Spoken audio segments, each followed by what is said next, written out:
Soto is probably the first character on which I learned the importance of glitches in the game. There isn't much strategy to him without them.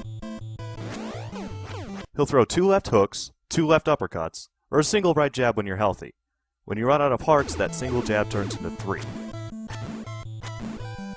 For a long time, I would just dodge each of his attacks and counter with the normal onslaught of punches. Fortunately, I have a little more experience now, and while he's not my favorite character to beat, he's certainly not King Hippo, and his laugh never gets old. He's similar to Bull 1 because of his easy-to-read movements, but he can go in multiple directions. It's impossible to tell you a perfect strategy because he will change things up.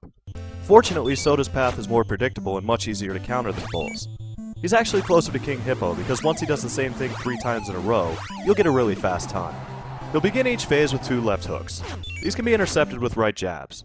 When you see the first one coming, stop it with a right jab, and often you'll acquire a star. Then wait for the next one and jab him again. An important thing to note is if you throw immediate back-to-back punches, he will block the second. That's not necessarily bad, but for now just know that you need to wait for his action before you attempt an attack. As for the jabs, you'll never see them if you properly follow this strategy. And we'll take care of the uppercuts in a minute. Before them, I should tell you that while Soto mixes things up just a bit, he doesn't deviate from the same basic pattern in each phase. They're all virtually identical. And for the first tactic I'll show you, they're absolutely identical. I'm going to baby step you through this strategy, adding a little bit each time. By the time we're done, you shouldn't have any problem getting him in under a minute if he does what he's supposed to do. He begins each phase with 2 left hooks. Then he'll make a decision. He'll either throw 2 more left hooks or he'll move on to the uppercuts. You want him to go to the uppercuts because after the second you can knock him down. So 2 hooks, then possibly 2 more, then maybe 2 more, and eventually he'll head to the uppercuts. After the uppercuts, down he goes. It's sort of like one of those flow charts. Start with 2 hooks. Did he go to the uppercuts? No. 2 more hooks. Did he go to the uppercuts? Yes. Knockdown. This is the only series of moves you will see. Now you need to act on them. Let's go over the hooks again. The first technique I'll show you is the intercept jab. When he comes at you with the hook, throw a right jab. This will pop him in the jaw and it might give up a star. He'll immediately follow up with another hook. Don't give him a chance, just jab him again when you see the hook coming. After the second hook, hold down to block, and this is where the fun starts. Like the flowchart says, only one of 2 events will occur. Either 2 more hooks or 2 uppercuts. A block works against either. Against the hooks, you'll be in a position to block the first one. His moves are pretty quick, so don't get cute. Just hold down and suck up the impact. Then jab to intercept his second hook. Because he just finished his hooks again, you're right back at the fork. Hold down again. If he heads back into the hooks again, repeat this process. Block the first one and right intercept jab the second. And eventually he'll go to the uppercuts. Now why are you blocking against uppercuts? Well, this is where the first programming error comes into play. He'll crouch for the uppercut and freeze if you're in a blocking position, and he'll stay that way for an extended period of time. Don't let him freeze for too long or he'll follow through with the uppercut, but it slows his speedy punch down considerably, giving your reflexes a bit of a rest. Now keep in mind that he's going to throw a set of 2 uppercuts, so be prepared. Here's how to deal with this position. At any time during this freeze state, release down and throw a body blow. Use the B button because the left is faster. In addition, this might add a star to your repertoire. Now as soon as you nail his gut, crouch down again to make him freeze a second time when he attempts his next uppercut. Again, throw a body blow to pull him out of this catatonic condition. Moving on to the second part of this glitch. If you use a star unstunned after his second uppercut after pulling him out of this state, he falls with 1 shot. He doesn't have to get up on 1 or anything. As soon as you pull him out of freeze mode for the second time, press start. You'll hit him as he's preparing for another move and he'll hit the mat. If he only attacks with his hooks 1 time, each phase should take under 20 seconds, allowing you to achieve a TKO in just under a minute. But I've been burned before, so here's my disclaimer. Because you only begin with 8 hearts, it's possible to run out. Using this strategy will drain 1 heart each time he doubles back to the hooks instead of going to the uppercuts. I'm not saying it isn't possible, I'm just saying it's never happened to me. If you do run out of hearts here, he'll of course head to the 3 jabs. If this happens, just dodge until you get your stamina back and start over with the hooks.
Now let's add one more technique. Once you use the freeze glitch the first time, he'll be ripe for the knockdown. But you can't use the star directly after his first uppercut or he'll punch right into you with his second. So rather than taking the time to freeze his second punch, you can dodge and throw an unstunned uppercut. This will save about a second in the first two phases. Unfortunately, you can only perform this move twice because he will dodge the third time. So in phase 3, be prepared to freeze both of his uppercuts.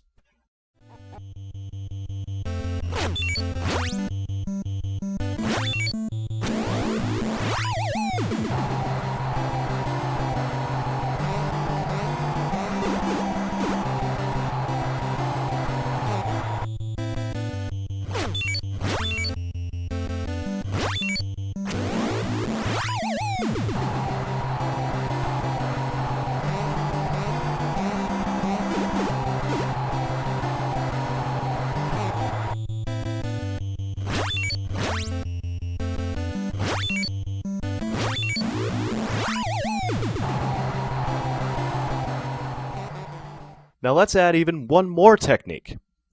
The hooks are just part of the path to get to the uppercut freeze tactic, and they're really not necessary to complete this strategy. You can stop them altogether by throwing blocked punches as soon as he winds up.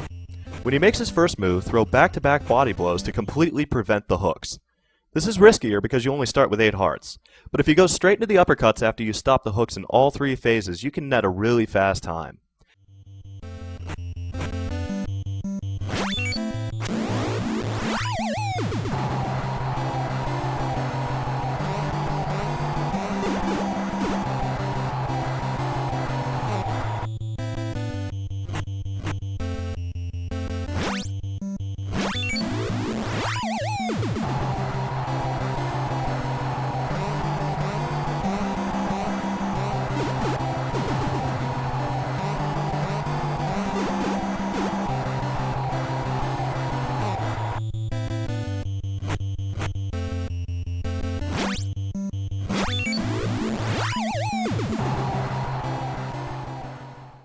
Finally, the last technique I'm going to show you is the clock stop glitch. We haven't dealt with this since Dawn, so I'm going to cover it again in detail. You can stop the clock on Soda by throwing a 1+1 delayed punch against his uppercut. Remember, the clock will start again if you put him back into the stun or either one of you gets knocked down. So stop the clock after his first uppercut and use the freeze glitch against his second. Using block punches in consort with the clock stop and freeze glitches can yield a time in 45 seconds if he does everything you want him to do.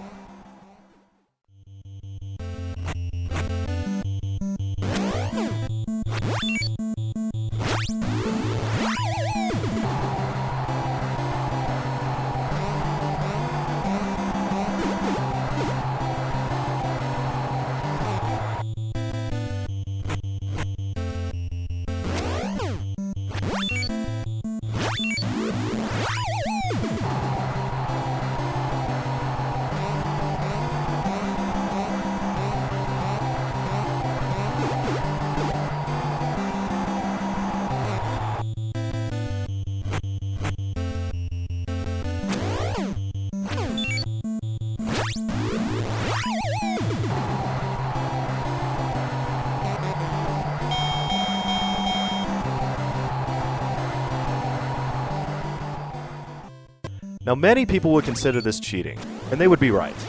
But let's not get dramatic. The game's 20 years old, and frankly, Soda Popinski is pretty boring without them.